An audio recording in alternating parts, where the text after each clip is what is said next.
The shadow of enforcement. Inside the U.S. immigration crackdown. Why President Trump is targeting Somalis. Is the Somalis' Judgment Day coming?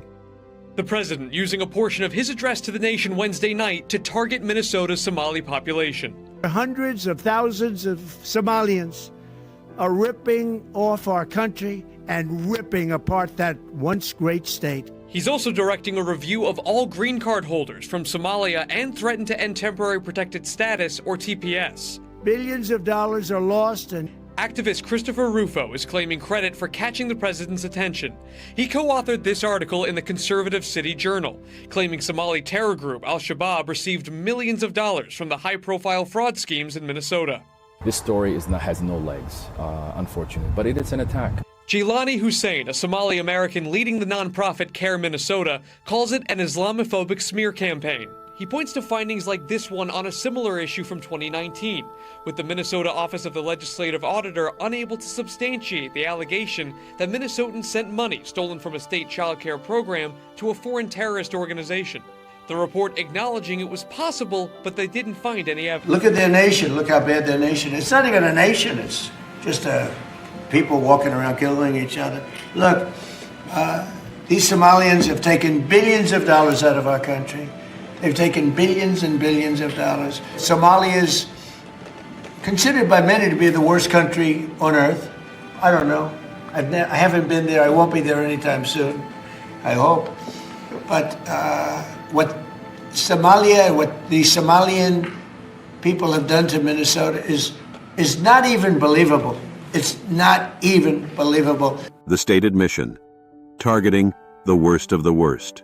The administration's mass deportation agenda was premised on removing dangerous criminals and ensuring public safety, despite that almost half had neither a criminal conviction nor any pending criminal charges. The administration expanded priorities to empower individual officers with broad discretionary authority.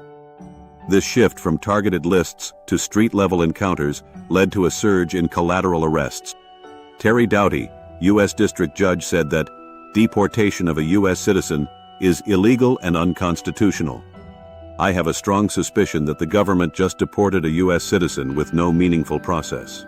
These resulted with the faces of a flawed dragnet. Some Trump supporters stated to regret their vote, accusing the president of brainwashing the country.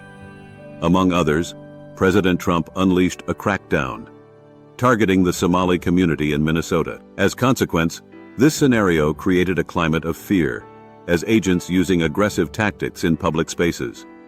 The machinery of this enforcement regime, particularly the semi-secret ICE air operations, has been revealed through data analysis to be rife with systemic due process violations, including the deportation of thousands of individuals with pending legal cases. Juanita Molina, Border Action Network, said, "We don't have just basic freedom of movement. Throughout U.S. history, periods of economic anxiety and nativism have led to mass raids and removals targeting specific ethnic groups, like the Palmer raids, 1918 to 1920, and Mexican repatriation, 1930s. The new administration's get tough attitude was welcomed by many rank-and-file enforcement agents who had chafed under the previous administration's policies of prosecutorial discretion.